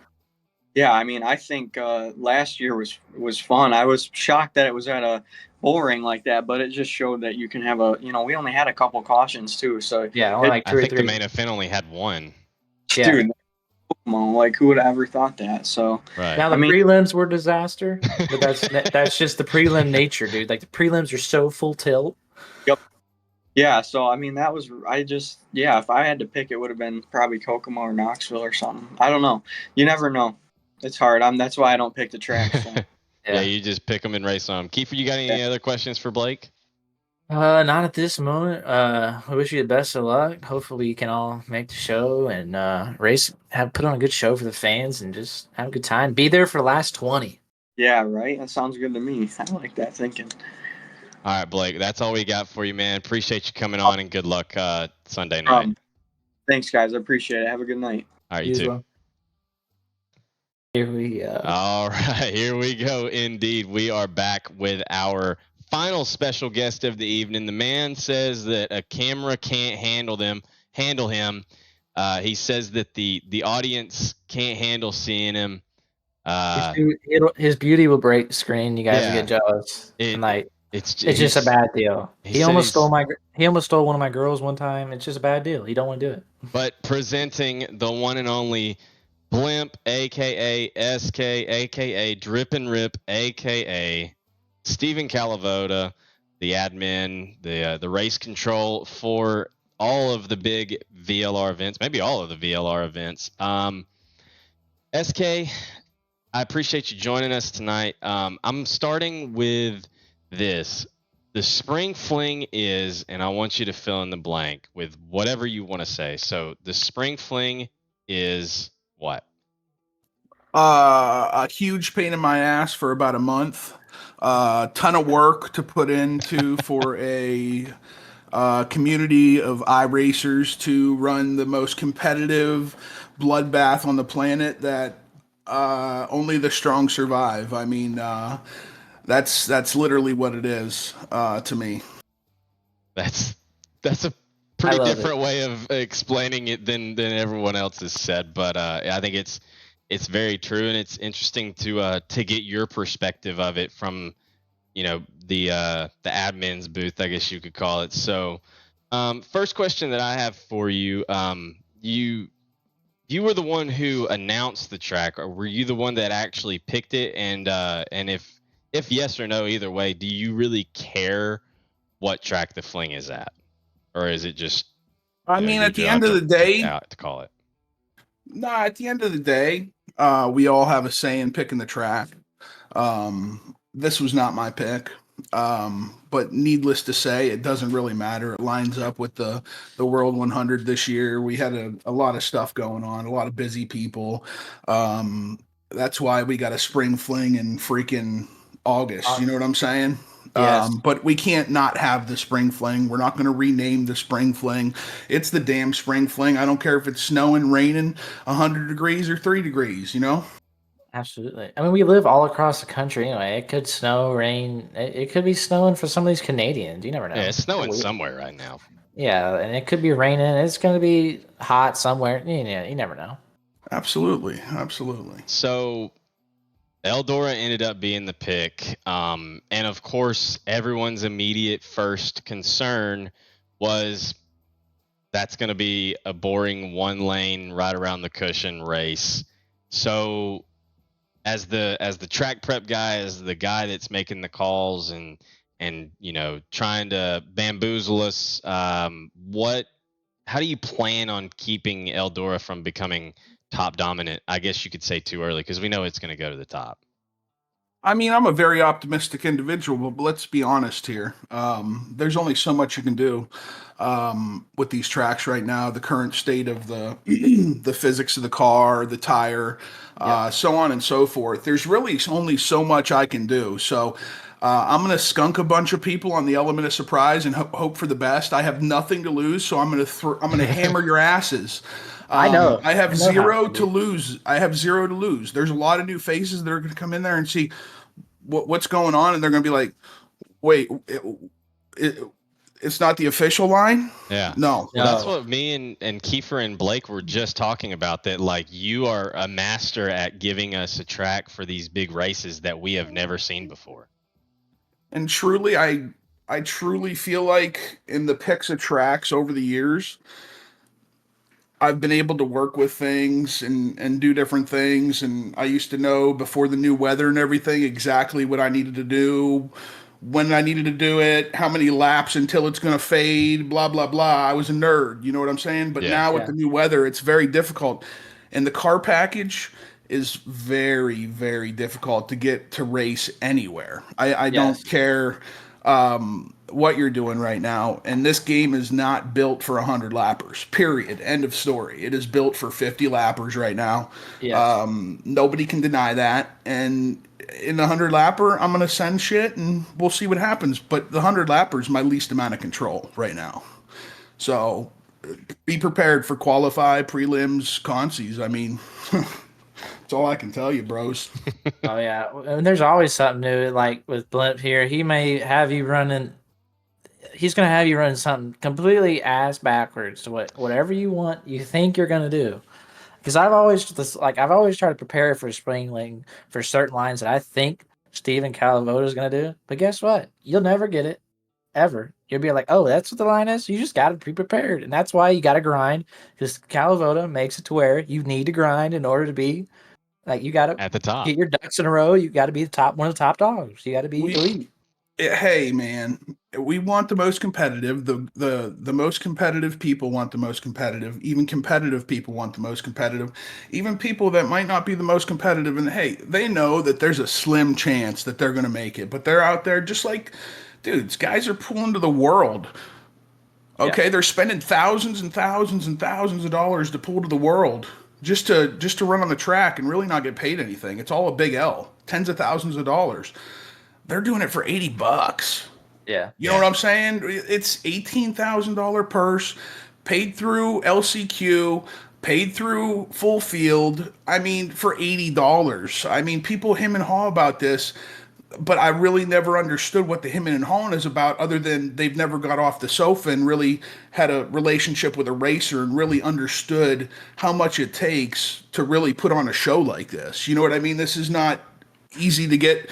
When's the last time you raced for this kind of money, Kiefer? In real life, or just real life? It's my first time. Will be this up next weekend.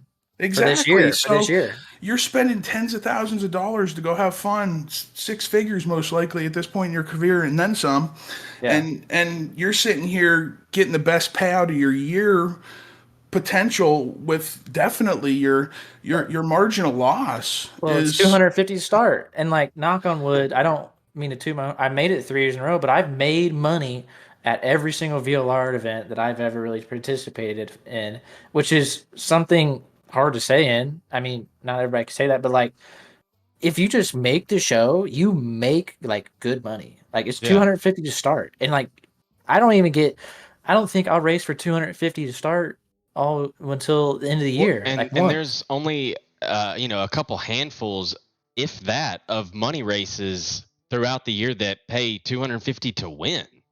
Or even to start the money, like you. Well, I'm just saying, like 250 to win, like is pretty rare, and then just the Fling is 250 just to start, which is crazy. I want to know, with Eldora, with the whole track prep deal, I feel like every single VLR race that I've been in, you've been the type to work it in. You tell us how to work it in, and then if we have to for the feature, we reset to 0. Do you think that there's any chance that you toy around with some pre-gens for Eldora to possibly see if that can help? I mean, if you think I'm going to answer any question, the only question I'll give you tonight, all right, buddy, is I'll tell you that if you don't know the track from top to bottom for qualify, for your heats, you know what I mean? If you don't know the track from top to bottom, you better know it by Sunday night, or you're going to be juggling it. And if you're juggling right before you're due to go out on the track, I promise you're going to fail. You know what I'm saying? You have to have your stuff together. You said pre-gen. I know all about them. I know all about where to wear this stuff out. I mean, you know what I'm saying? Just be prepared. Be prepared. Yeah. If everybody's prepared and they just go click and open and they know where that setup's going to take them, it's going to be great. But that never happens. It's not going to happen. And I know better. That's why I'm just going to do my best in qualify to really shake things up and just I watched some races that you guys have run the dog shit out of this track this week. Okay, so when this track was selected, I had good hopes. But when everybody tightens up, confidence through the roof, 5,000 laps in, 2,000 laps in, dude, that oh my God, this racing is going to be tough to find. That percentage goes up. You know what I'm saying? And there's really not a whole lot I can do outside of just giving you guys stuff that you haven't seen before. You know what I mean? And hope for the best. But I didn't test it. I didn't test anything this week because if I test it and there's 3 league races after, dude, I just wasted all my time doing test drives on my own. You know what I mean? Because I put time into this shit. It just doesn't happen. I really put an effort into it because I really want it to be good. But if it sucks ass, it's not my problem. I don't care. I didn't make it, break it, or buy it, dude. Go take your 18 grand purse and we'll go to the next series. We'll do better on the track pep next year. You know what I mean? Yeah. Hopefully get a better pick. Hopefully have a better. It's not even the track. Eldora has struggled for years, but I thought we might have had something okay. But at the end of the day, the car it needs some fine tuning right now. Yes, I agree. Agreed. Because you're like, the point to the middle ground to where the track changes and the car changes, like they both flatten out at both the exact same time, and then you can't, like where Blake was saying, like run the bottom necessarily or run to the middle as much as you used to, just because of how the tires fade and the track fades at the same time, the grippiness levels, and I feel like that kind of plays a factor into it personally, but I don't know. Yeah, I don't know. I'm just gonna send it and hope for the best. I have nothing to lose. You know, everybody's standards on this track are so low. I have nothing to lose. I can only make it better. I can't make it worse. So that's very true. And like it's Eldora. Like people are gonna throw sliders. Like Hauser's gonna be in there. He's gonna make it interesting. There's gonna be things that will be exciting, and there's always the yellow at the end. And with that being said, them sliders and them tight doors, dude, with this damage model on that right front, you slap that right front. If you lean into somebody and they break, I've got to pretty much, you just took a car out. Right. You know what I'm saying? Like it's gonna make me have to be on my game more and watching that closer contact and catching that closer contact, and it's gonna piss people off. But that close contact is gonna get you an EOL, and hey, with 18 grand on the line and all the most competitive series that we attempt to run at VLR, the one caution rule is in effect. So if you blurp into somebody in a heat because you don't know the track state that you just hit and you go balls deep into a corner, you know what I mean? Yeah. Yeah. Hey, that's part of it. You just got an EOL, you know, from the front row, from the back row, wherever you are. So that's why it's very important to be prepared for these, because you get lucky in queue. Hey, it's Eldora. There's going to be some people that get lucky in queue, and they're going to go straight to the back when the track gets saucy. You know what I mean? When the track gets saucy, and I'm not saying that it's going to be hard in queue. So I've already got the queue track planned out. I've got different settings for both servers. If one sucks, I'm doing something different for the other, and I might do something different anyway, because I want it to be unpredictable, difficult. Yeah. You guys run thousands of laps, you know? Yeah. So I got 2 final questions for you. First, keeping it on topic with the Fling, who is your, I mean, I don't even know if you can really answer this as the admin or race control, but who is your pick to win, and who do you think is a dark horse pick to win? I feel like that might be controversial to answer, but no, I'll answer it all day, because if anybody thinks there's favoritism, they're dumb as hell. So obviously, I'm going to go to the top 2 picks, but there's so many more. I looked at the list. I heard some people gurgling about the lists. Oh, they're rigged, this, that, and the other. Dude, that's just split 1, 3. You know what I mean? 1, 3, 5, 7, 9. Yeah. 2, 4, 6, 8, 10. You know, and the only correction I made on that list this year was Ethan Johnson hit me up ahead of time, because he's on the West Coast, and he said, "Hey, I just need to be in the second server," before I even released anything. So I made that move. The 2 highest right there got swapped, And that's the only change that was made on that whole list, other than those poor souls that couldn't behave themselves. Well, so who's the dark horse then? I don't even think you answered. The dark horse, I mean, my goodness gracious. I'd call a dark horse anybody who really hasn't won this, and that's a pretty large list of people. So, dark horse right now would probably be Logan Rumsey. Logan Rumsey, he's been pretty tough to beat. As long as he can keep his equipment good and get through these prelims, I think he's going to be tough. You have Chase Barbara's never won it. He's going to be tough. Connor New, he's a young buck though. Them young bucks have trouble keeping the right fronts on. So They do. I don't like to pick Or the the young spoiler. bucks because they tend to overdrive their shit because they're so amped up and hemmed up, and the kind of the event gets a hold of them a little bit more than the guys that have raced it before. So or have won it or placed really well. But those would be my picks probably. I mean, there's a lot of good guys, and let's face it. It's the prelims you need to worry about right now. If anybody is really training hard for the 100 lapper, You're done. I mean, dude, if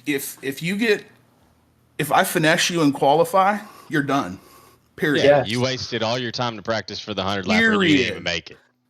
That's why If you get I haven't finessed made and any- qualify, you're done.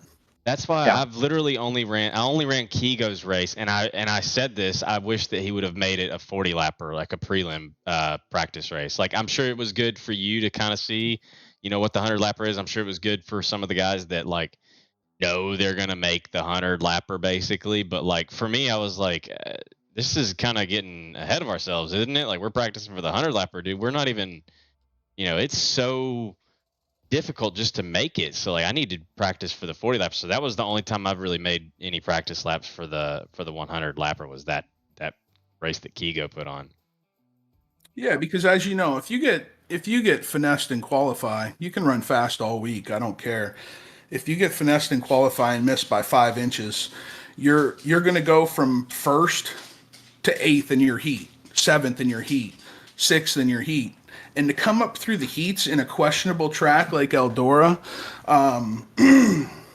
the only thing that saves you and why I do it the most is even on iRacing over the years, the heats tend to be single file. Yeah. So if I can throw weird stuff out there and people aren't confident all of a sudden, people make mistakes. And as people make mistakes, you can drive through the field. And that's really, I want the fastest guys to be up front because they earn that shit. I don't want to put the 8th place guy on the pole because we want to make a better show for the fans. We want to show for the fans, but we want the highest competition, and the highest competition doesn't evolve with taking the fastest guy and dump him in the back. You know what I mean? That gives you some racing, and we'll get the racing if we got all the best guys up front. Right. Sure. Last question I have for you is, dude, you've been with VLR for how long? That's not the question. But I've known Howard since 06, but I've been doing iRacing VLR since 2018. So my question is, how great is it to see how big VLR has gotten over the years and how it's kind of stood the test of time? Dude, it's insane. I mean, so much effort. Howard, of course, he's the granddaddy. He's been with it. DTR2, Rocky. We don't see much of Rocky anymore, but he's definitely played a huge part in VLR. The newest addition, Chris Ferguson. You wouldn't believe it. A year of struggles in real racing, building a business, getting married, doing all this stuff. Nobody truly understands how much time this dude puts into this shit. Like, he doesn't have to do this shit. This dude actually puts work into this stuff, and he's really, you see the pays and stuff like that. Howard, we got Schaefer's oil before, but the whole just structure of how he works, and he's a hungry character. It's easy to know why he can go out and race and compete. He's a dog, and he works hard for us. And the community, the way they talk when something goes down and the way they talk about him, they don't even have a clue He doesn't have any real say in anything that goes on in VLR except like setting up the events and marketing and promoting, making calls. Dude, that's all me. He doesn't know what I'm doing with the track right now. I was on the phone with him the other day. I said, bro, no offense, I don't trust you. I don't trust anybody. I don't trust anybody on earth. That's why I'll pick a winner all day. I don't trust anybody on earth with my stuff because if it leaks once, I'm not credible, and you guys are coming to race the races that I'm at, putting on, giving $18,000. You want credibility, Yep. and that's what I offer to the T. There's never any bullshit, any favoritism stuff. Then don't race, but they're right back because they know it's bullshit. So at the end of the day, we got to understand that it takes a lot of effort to people that get nothing out of this. Yeah. Absolutely. Kiefer, you got anything else for Blimp? No, take it easy on me, please. Hey, That's only you get what you give, baby. I'll be there to give it if you want to give it, you know. No, I just hope to be able to compete and that you can say my name that I made the show. That's all I care about. Yeah, or you just call my name whenever we're in the server to make sure it's actually me. That's that was one of the cool. Like I've heard it so many times being in these races.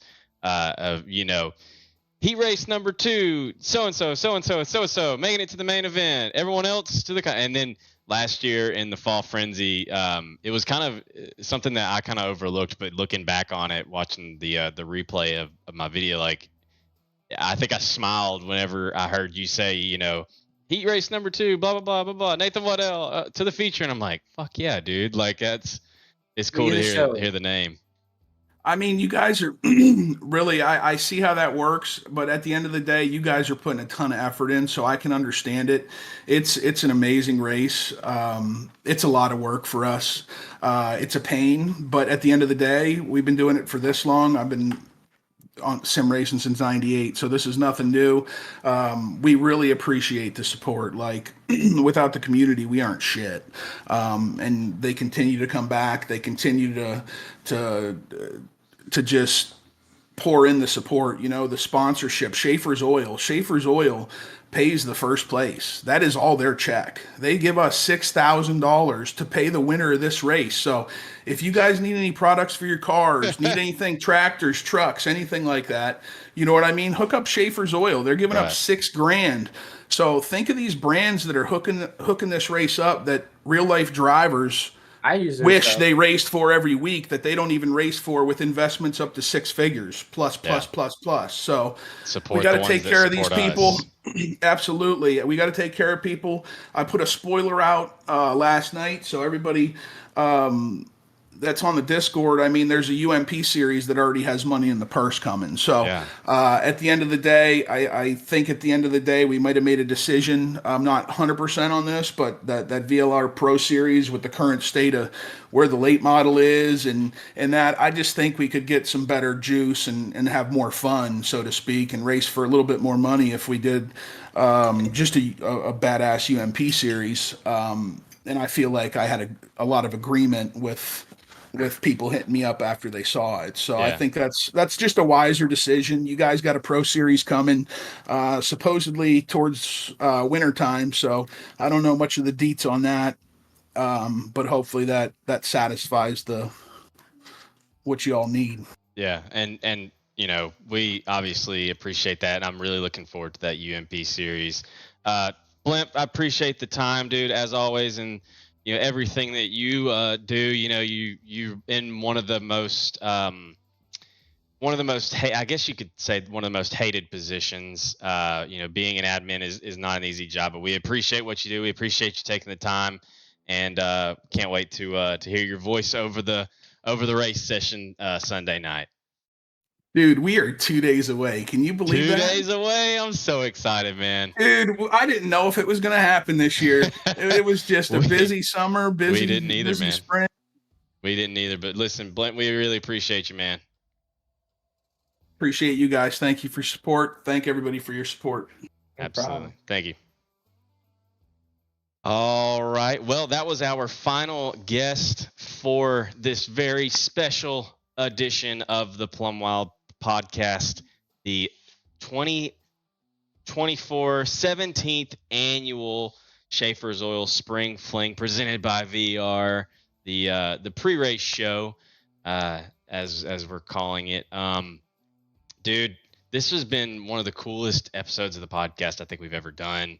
I think this was a much more organized and better flowing version of like what we did in the Fall Frenzy post-race show. And I think that's because there's a lot more time to build up and prepare for it. You know, the Frenzy, I mean, post-race is like, I literally just got out of my virtual car, you know. I mean, we might do a Fling post-race show. Like Monday night. Well, because I want to be practicing for the 100 lapper Monday night. Yeah, fair. So fair. we'll have to figure out something. But Keith, you got anything else you want to add? That's it. I'm just trying to get ready for this Fling, man. It's a big race. Made it. You haven't made it yet, but I've made it the last 3 years in a row, and I've been kind of close there in 2021, 2022. I made the show, but I got into it with me and Barbara and Rick, and I pulled in. And then Kokomo, I got up into the top. I think I got up to 6 at one point. Kind of fell back, finished 9th. I was inside the top 10. But just hoping to make the show, honestly, and having a good prelim night. I'm feeling pretty confident going into the prelim night, and just hope to have a good performance, honestly. Yeah, absolutely. I wanted to give a quick PSA. Of course, I'm going to be going live Sunday at, I think, approximately 6 Central, 7 Eastern, to possibly spot for Kiefer during his prelim 1. I'm in server 2, so definitely will be live for that. I would love it if everyone could share the stream, get as many people in here as we can. I'd love to make this my biggest stream ever. I'm really looking forward to this just even to compete in it. Of course, I'm super excited for that. Keith, you want to send us off with a backflip as always? I'm sorry, a front flip? Dude, if you did a backflip, bro, I think I would have a stroke. My back would hurt. Yeah, well, you got it popped. I did get it popped. Let's see that front flip, brother. A spring fling edition of the front flip. Here he goes. Boom. Almost went out of the frame. How about that? Oh, he hit his knee or something. He's going to croak out. That was, oh, okay. Yeah, well, not getting any younger, pal. I've been sitting down for 2 hours. Yeah. Before we go, I would like to give a quick shout out. I don't have all of the sponsors on hand right now. And I'm not really affiliated with VLR, but this event is so special to me. And I think it's such a cool deal that so many people, sponsor and support the Fling. I want to give a shout out to everyone who signed up. It's a $80 entry fee, man. That's a lot. But we sign up because we want to compete and we want to be, the winner at the end of it.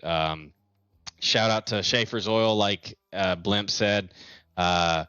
Huge sponsor, been this main sponsor for the past, 4 years, maybe even 5.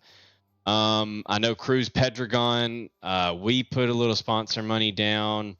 iRacing Dirt memes. There's just so many. I don't have all of them, but to everyone who supports this show, the VLR Spring Fling, big shout out to you guys. This event is not, or it would not be where it's at without everyone who supports it. So yeah, for myself and Damian Kiefer, thank you all for tuning in. Don't forget to tune in on the 17th annual Schaefer's Oil Spring Fling presented by VLR on VLR's Facebook page or right back here on my stream. Again, thank you all for tuning in tonight, and we will see you right back here in the next one.